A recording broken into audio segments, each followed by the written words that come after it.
Welcome back to the Acquire podcast, where we get to talk about list building, lead gen, marketing strategy, sales, conversions, and a whole bunch of really great stuff. And if you've been listening to the podcast before, you know how this goes. I'm going to share something today, just you and I, on how you can improve your business. It doesn't matter where you are.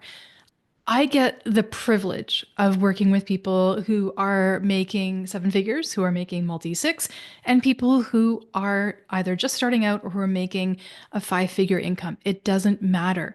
These strategies apply. The only thing that changes is scale and complexity. Everything that I'm telling you in all of these episodes will apply to you when you get to whatever level you want to get at. And I get to see this because I get to work with all these different individuals, and I get to actually see that the problems, the issues, and the solutions really don't change that much. They just change in complexity. They only change in the ability of things that you can do as you're able to make more money. And all of this applies. So what am I going to talk about today? I'm going to talk about this absolute killer topic about how your funnel is leaking money. I see this all the time.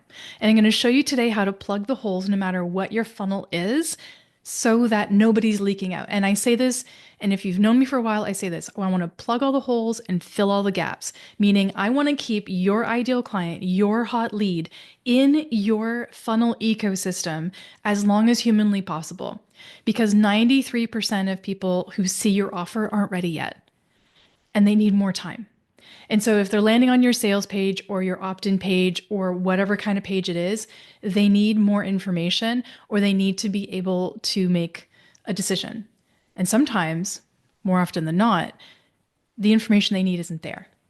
And so I'm going to show you today how to do this. So if you're spending time, if you've been wasting money, if you've been driving traffic to a funnel, but you're not seeing sales and you're not seeing conversions, this episode is absolutely for you, because the hard and painful truth is most entrepreneurs do not have a lead generation problem. They have a conversion problem. I can drive traffic till my head is exploding towards your funnels. And I do this all the time. But if you don't fix the leaks, you're just throwing money down the drain. You can pay me $20,000 to build out the most extensive funnel in the world that will absolutely do well. But if your traffic isn't great, and if you don't have the right sales funnel on the back end to capture the leads that I'm driving towards you, you've got a problem. It's conversion. Now, this is where we're going to fix it. So the first thing that's going to be killing your sales is where your funnel is absolutely failing you. And so the average landing page, now it doesn't matter. This is like a general sort of percentage that, if we rated across pretty much all industries, that a conversion traffic number would be 2.35%. Okay. I like to say in general between 2 and 5% is sort of the like the just the general conversion stat. Now, if you specify and you niche in and you talk specifically about summits, that number changes.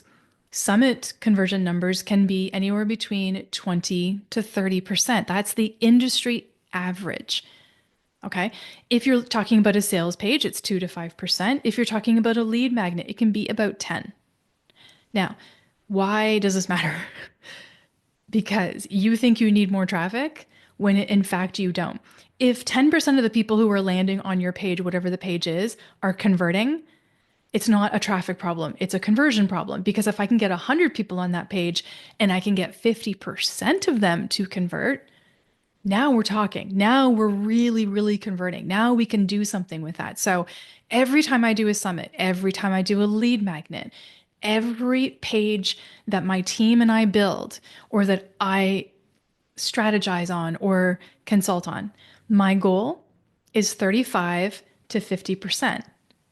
My average over the past 13 years on webinars is anywhere between a 75 to 95% conversion, meaning if 100 people land on the page, between 75 to 95 of those people are going to register for that webinar. There's a specific way to build a funnel in order to do that. And that's just something I've perfected over a decade. And that's, it's just something that I'm able to bring to the table. Summits, I can usually get those to convert anywhere between 35 and 60%. I like aiming for about 44%. That makes me happy. If I can get over that, I'm excited. Sales pages, industry standards 2 to 5%. I'm always aiming between 15 to 22%, and I usually get it. So if you're thinking about the fact that you need to drive more traffic, and this is where you start spending money on paid ads, this is where I have to tell you, you have to fix your funnel first. Okay. And so the first major leak is conversion. And the first thing that's going to drive people away is unclear messaging, right? So there's two things, right? So there's more than two, but the biggest things are messaging and the way it looks. Now, we're doing a podcast. This is audio. You might see a bit of video on YouTube if you're watching this, but I can't explain and visually show you how to build a funnel. I can do webinars on those, and I will absolutely invite you to them. But for the purposes of what we're talking about, let's focus on unclear messaging, because that is a real game changer. If somebody lands on your landing page, your website, your sales page, and they have no idea what you actually do within the first 5 seconds, you've already lost. They're gone. So you need to verify, check, change, update what you do on your website. You have to make sure that your audience can figure it out super fast, super quick, or they're going to bounce. They're going to be gone, right? And then you're losing that sale. They're absolutely not going to be there. We have to make sure that this 5-second test works. So what does it say on your page? What is it that you're trying to get people to do? So who are you and what do you do? Who's it for? Why is it valuable? What to do next? Make it stupid simple. Make it so simple that it is impossible for people to get it wrong. And make sure that you speak to all the different ways that audiences learn and figure things out. So the person who likes to read, is there enough information for the reader? Is there enough information for the scroller? Is there enough information for the watcher or the listener? Is there enough information for the visual person only, right? So do your graphics convey? Do the images connect? And so on. This is where the messaging and a bit of the visuals play into each other.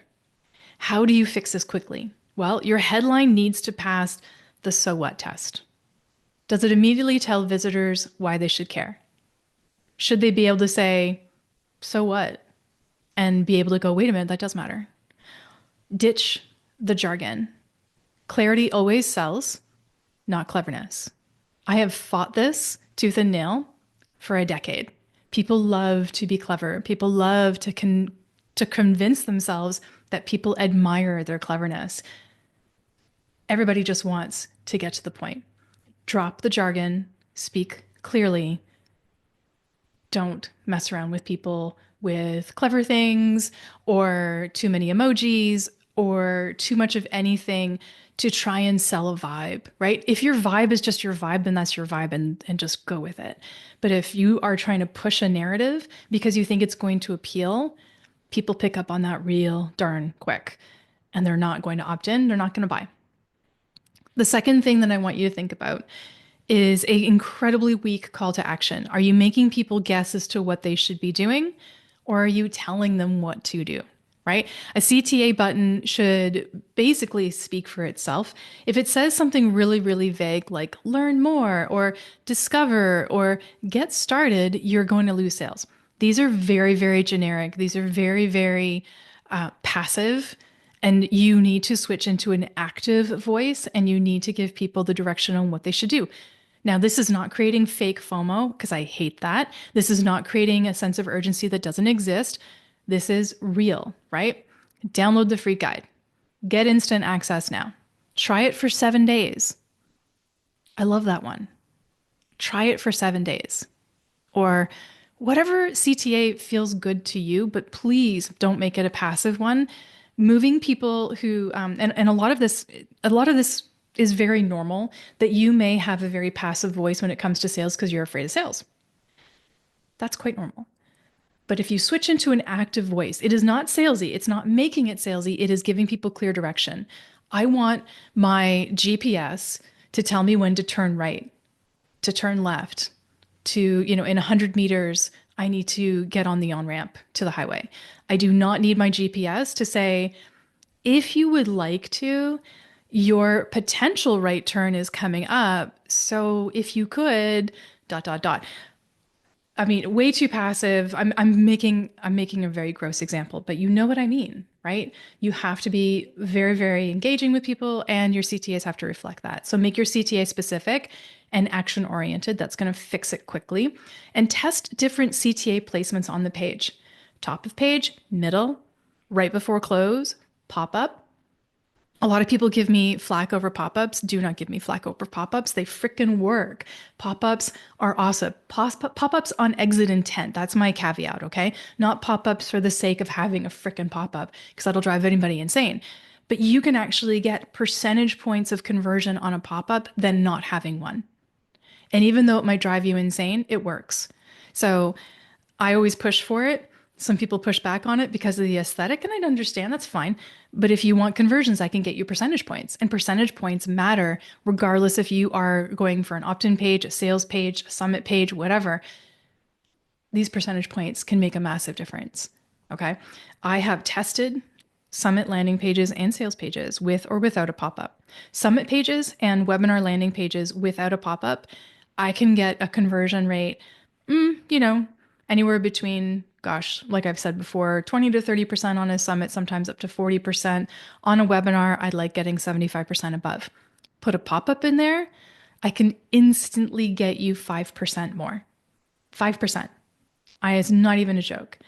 A ugly pop up is going to work against you, but a pretty pop up obviously is going to work for you. So here's some more quick fixes that, in my opinion, drive conversions without you having to push for more traffic, because traffic is a pain to get and we're always working at it. But if I can get your pages to convert better, you're going to do better, right? So let's talk about lead magnets, because this is a big one. We're always told we have to have lead magnets. I have at least half a dozen, if not more, going at any given time, right? I have PDFs, I have videos, I have free little mini courses, I have private podcast, and a whole bunch of others. The ones that are working right now all depend on your audience, and they cycle. Okay. Whatever the darling was yesterday will be the darling again in a year. And what you have right now needs to be refreshed on a consistent basis. I always aim to update and refresh my lead magnets every 2 years. It's usually the shelf life. Okay. Especially depending on the topic. So topics change, information updates and changes, look and feel of things updates and changes every time you have a refresh on your brand or you've tried a new look and feel. Your lead magnets have to reflect that and look the same. So you have to make sure you do that. And if you don't, then people are going to notice. So that's one thing. Second thing is you need to look at your lead magnet and determine whether or not it is weak or worse, irrelevant. And this is hard because we're looking at our own stuff, but let's be real. Most lead magnets are pretty meh, okay? They suck. They're really not giving any sort of support. And they're really sort of identifying that you're just after the person's email address and not really after helping them. So I always look at the 3X rule. This is my rule for lead magnets. Your lead magnet should be so valuable that somebody would have paid for it. So I want them to think, okay, I would have paid $5 for this or $15 for this, right? Somebody should have paid for it. And then the biggest mistake that I can tell you that people are doing is making their lead magnets generic. And I see this across the board. 5-figure businesses, multi-7-figure businesses. The only thing about the multi-7 is they've got some really good ones and then they got a couple duds and they have to work on the duds. So making it too generic, like free business guide, free business, free PDF download, congrats. You sound like everybody else. How are you going to stand out? How is it going to be different than something that I can Google and find for myself? And by the way, here's the secret. Pretty much everything that you're going to tell people, most people can Google it and find it out. The reason that they're not is because they're lazy, and your lead magnet should give it to them, right? So as an example, if I was going to teach people how to do a summit has 100 or more working parts at any given time. And when I've created task lists for clients, just a basic Asana task list for a summit can have anywhere about 140 to 200 different line items in it. Okay. If I was going to teach somebody how to do a summit, I'm not going to teach them 143 different line items that they need to do to create a summit.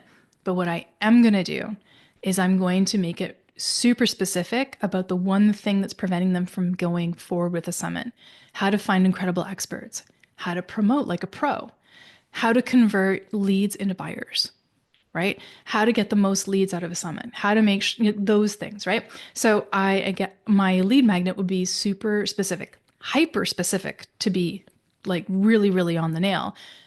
The 7-word email that boosts sales by 35%. The 4 ways you can attract your next 1,000 leads. Quick wins, things that people can do right away. I'll give you an example.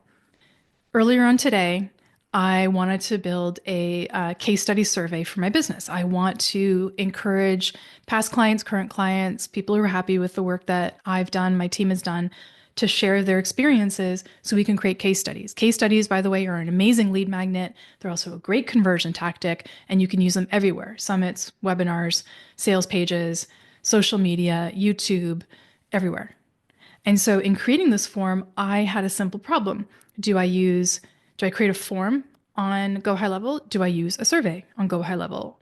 What questions do I ask? What are the best sort of visuals for a case study? How should I build a great case study?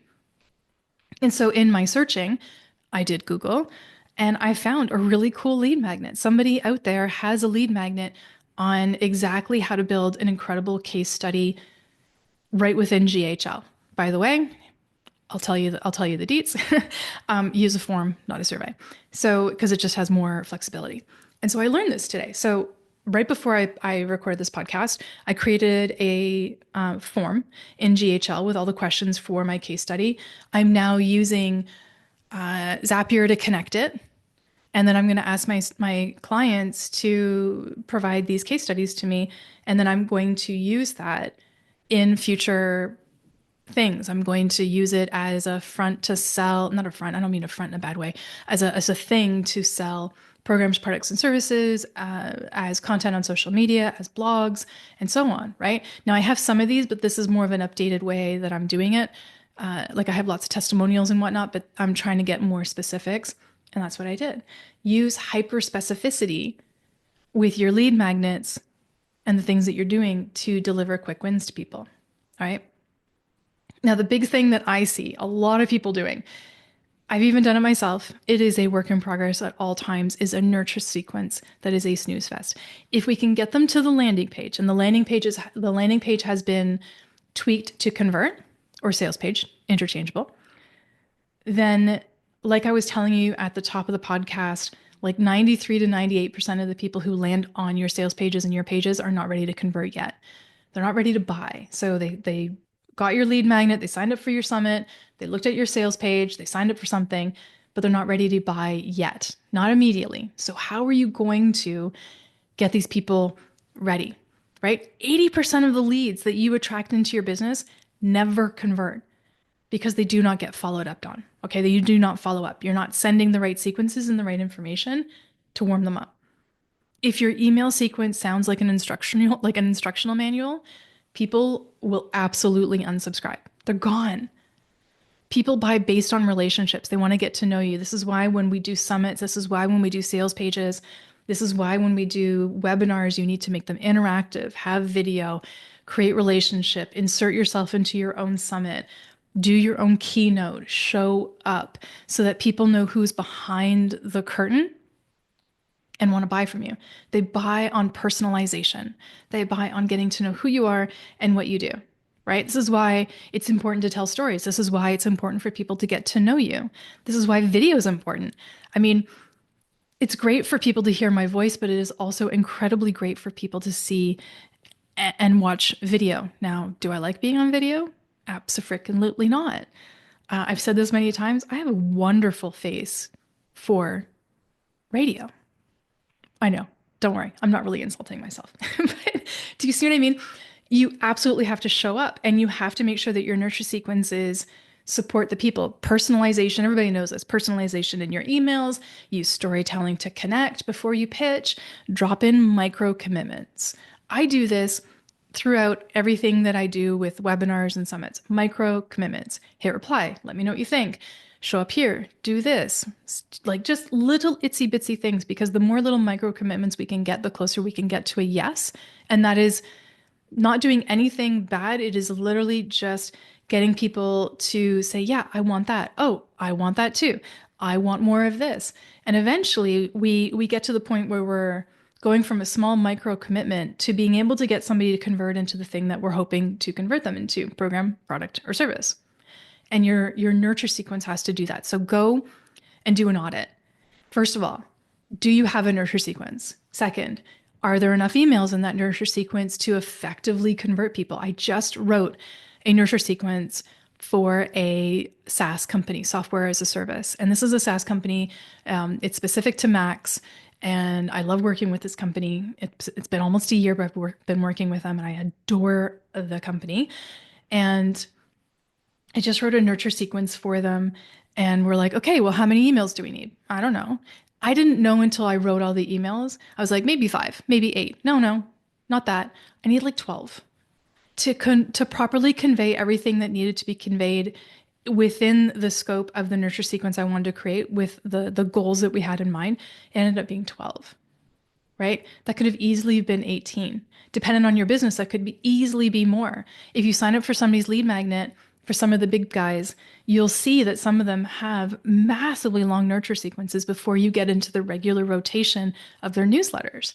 And the reason is they want you to get to know them and personalization. And like I said, people buy based on relationships. So go do an audit. Make sure you have, 1, enough emails to convey what you need to convey. 2, the tone is right. Make sure that you've updated it, revisit it. Please do not write it completely with AI. Everybody is really, really, really being able to see that. I know the AIs are getting smarter, faster, stronger, and there's some things that you just, you can definitely write with AI, but your email should sound exactly like you. So however you want to do that. I like to research with AI and then I write myself, because the AI just hasn't gotten to the point where it sounds like me. That, and there's too many M dashes. I like M dashes. Okay.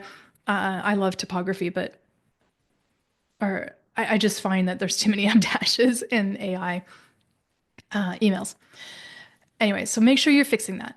And then the last thing that I want to talk about is advanced funnel strategies. So if you're already making bank at this point and you've done the things that I've talked about earlier on in this podcast, here's some really good strategies for serious revenue growth from your funnels, right? No follow-up. So you really need to fix the follow-up sales mechanism in your funnels to make sure that you can actually get the serious revenue growth that I'm talking about. Like I said, over 90% of people who are visiting are not ready yet. They're not ready to buy immediately. So if your funnel doesn't have that follow-up system, you're leaving money on the table, 100%. And most sales don't happen on the first visit. They happen in the follow-up. So what does that follow-up look like? And this is beyond the nurture sequence. So think strategically. If you have the ability to run ads, or you have Pixel and you're running, you've been gathering audience for running ads, paid traffic, retargeting. Retargeting is massive. I'll give you an example.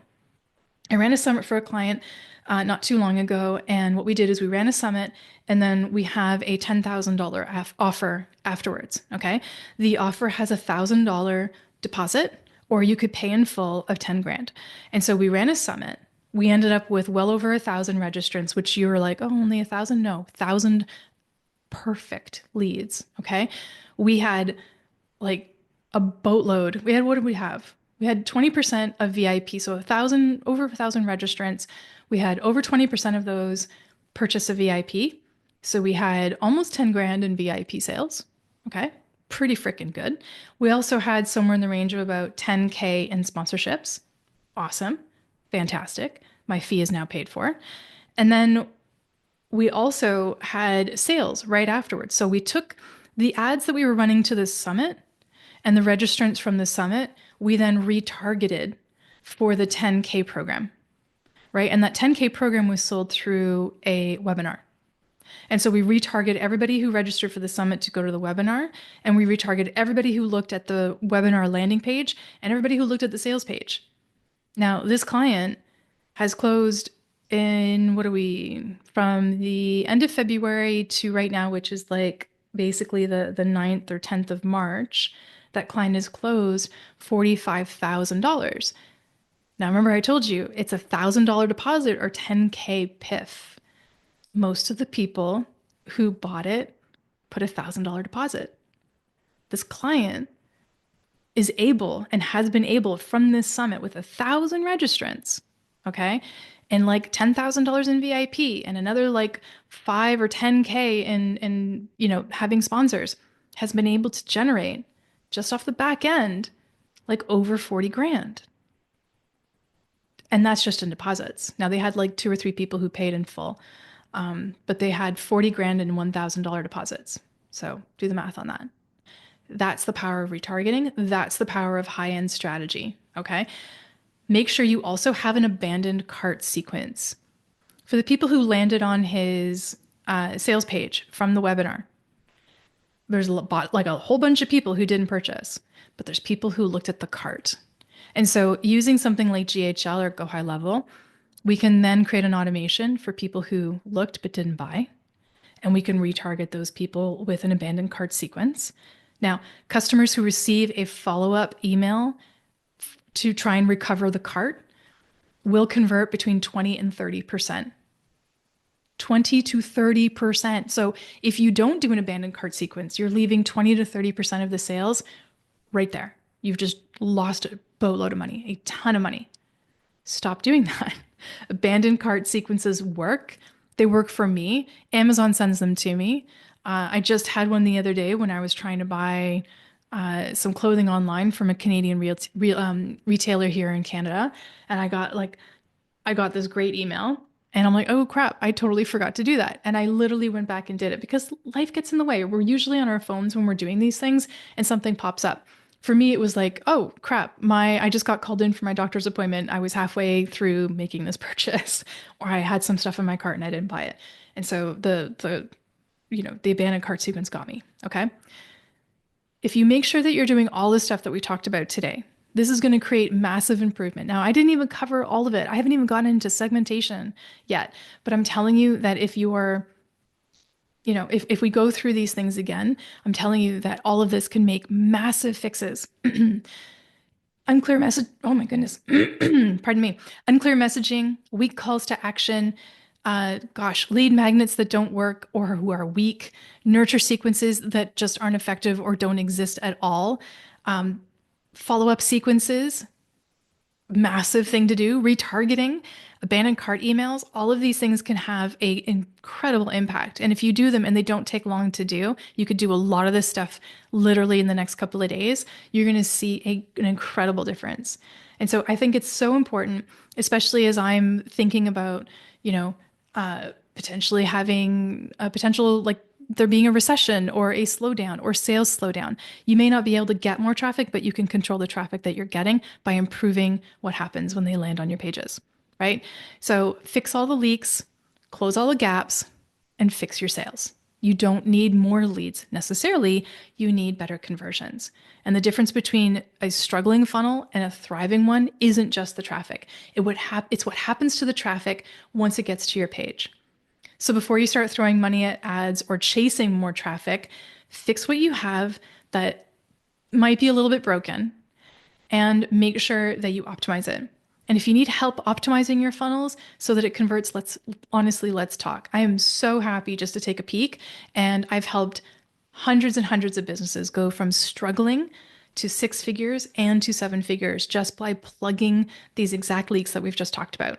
So there's a link in the show notes if you want to book a call with me. I'd love to chat about it and give you a hand, show you what you can do, and get you on your way. So hopefully this is been helpful. I'm so glad you've listened to this point. I've got so many great episodes coming up in the not so distant future. I've been recording like crazy, and I've got some insanely good topics coming up and great guests. I'm super excited. So please stay tuned. And thank you so much for listening to Acquire. If there's anything that you think that people would want to hear, let me know. Also, make sure you're leaving a review and letting me know what you think of the podcast. Thank you so much. We'll talk to y'all soon. Take care.